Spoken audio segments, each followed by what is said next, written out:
but someone else during the last decade has certainly made themselves immortal and gone deep into our hearts for the way that he's played the game and the way that he's conducted his whole career.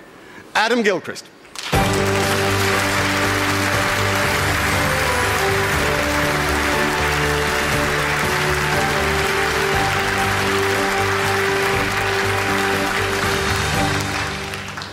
Well, it's a long journey, this victory march, isn't it? It is, yeah. Yeah, it's getting harder and harder tonight.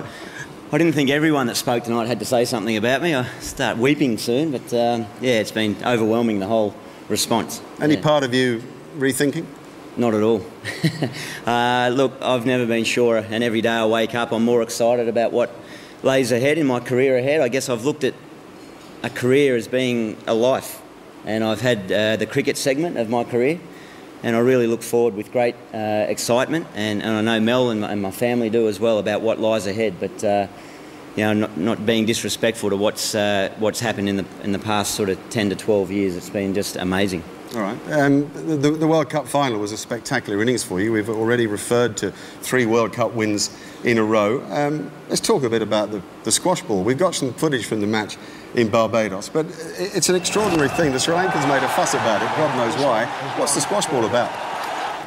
It was just a thing that I'd use, a training device, just to basically help me grip the bat in a manner that allowed me to play with what I felt was a more correct, straight thinking, playing straight down the ground. And pretty much if I don't have it in there, I probably tend to slog across the line a little bit, which those pictures you see there probably you know, lie a little bit about that thinking. I certainly boiked a few across the line that day, but I guess it's become comfortable now, and it's something that do you use it all the time? I do now, yeah. Since I use it through that whole World Cup, and many people thought that it was only in that World Cup final that I used it, but I used it the whole World Cup. I lost faith in it going into the semi-final because I hadn't had that great a tournament, and I went out there without it, and then in the semi-final I got bowled second ball for a duck.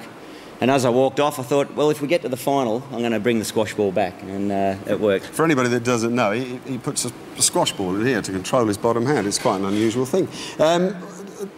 Tell me, 2020 and the huge impact it's having on the world. You've played the game in a unique way. You've had 100 sixes in your Test match career. Is there a danger that 2020 and its impact cricket, its constant power hitting, will almost diminish what people like you have achieved?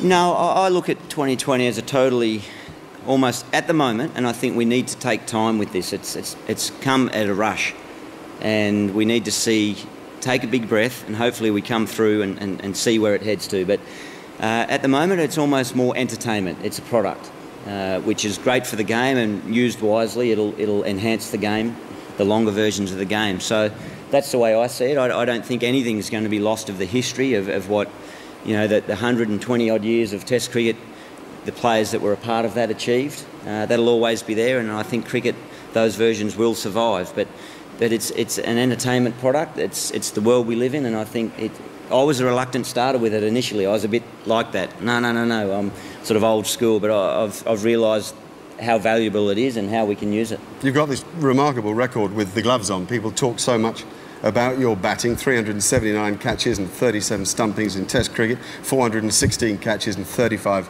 stumpings in the one-day game. But when you're in the field, you're not quite the same man. Remember the other night? Have a look at this. Oh, inside edge, and that's running away down towards fine leg. Gilchrist after it. Now, what sort of... Oh, has he got it? No. What's the moral of this one, Gilly? It's funny. I didn't know we were throwing that one in there. Yeah, it's great. It's to stick to your day job bit of film, isn't it? Yeah, well, I've always wondered what it was that...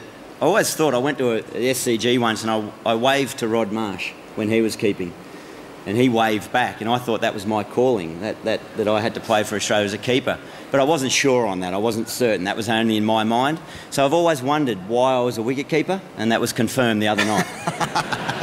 All right, well, it's one of your more outstanding achievements to have been picked by Richie Benaud in his all-time favourite team.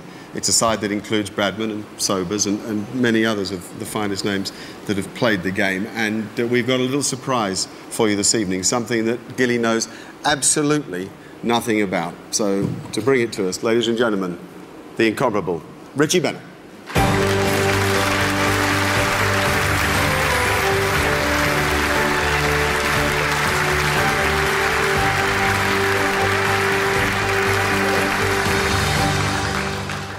You picked Gilly in that team of yours. What was the criteria for the team? Well, it was the team I wanted to represent me out on the field. And it was a very difficult side to choose. And in the end, I came up with 11, and I had Gilly in at number 7, and I had Sobers just above it. And it's not an easy thing to pick a team, because people think you're choosing what you believe to be the greatest ever team, and that wasn't so.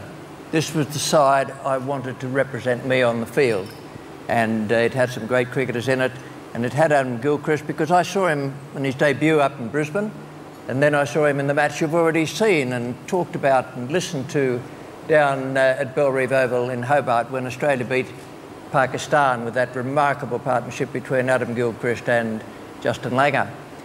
And eventually, I came down to the point of choosing players, first of all, that I wanted to represent me, and secondly, who'd had a beneficial effect on the game of cricket.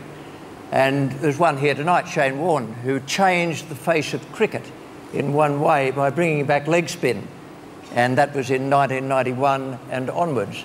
And Allan Gilchrist has redefined the situation as regards wicket-keeping and wicket-keeping batsmen, so that at number 7, he is, as I said earlier in the show, one of the greatest cricketers I've ever seen. Now, he's done one other thing.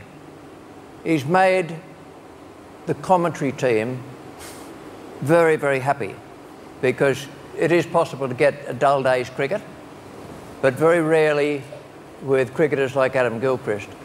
And the Channel 9 commentary team recognises the things that he's done and the fact that it's been made easier for us in the commentary box. And Channel 9 asked me to come along tonight and make a presentation to him, and I do that with the greatest of pleasure. This is a Versace decanter. It's very elegant, and it has the 9 logo on it.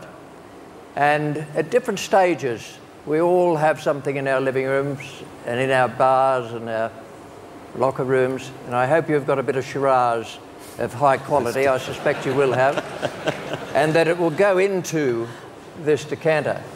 And the only other thing I would like to say is thank you.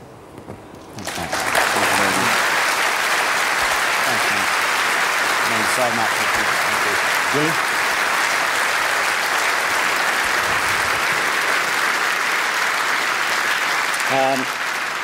Thank you very, very much, Richie. That's, I'm humbled by your words. Believe me, I do have a drop of that variety. I pronounce it a little bit differently, but certainly all taste the same. So, thank you. Just very quickly, it seems like it's going on forever, these the acknowledgements, and thank you to everyone. I've thanked my family and my friends so often, and I'll continue to do that, to Cricket Australia at the highest level, right down to my club cricketers, my school friends, my school cricket team. Thank you for the opportunity to be a part of this great game that it is. To my teammates in particular, and Ricky Ponting, who I've been able to play under and play alongside, mate, I reckon you're second to none. And the way you lead the team, and particularly in recent times, it's just been stoic. You are a true champion, and thank you for all your support and belief. One other friend, one of my best friends, and a guy in this modern age, it's a bit odd to say this, but my best friend and my manager, who has been with me since day one, about 14 years ago, Stephen Atkinson. Thank you, mate. You've helped me survive and get through and learn, and it's been a great journey. And to everyone else, I guess in these difficult times, or interesting times, controversial, the reason I started was it's a game. We love it, we have fun, we got teammates, and we can share in that, and let's hope that that's the thing that gets us through these difficult times, and I'm sure it will, and cricket will come out stronger. So thank you very much. Cheers.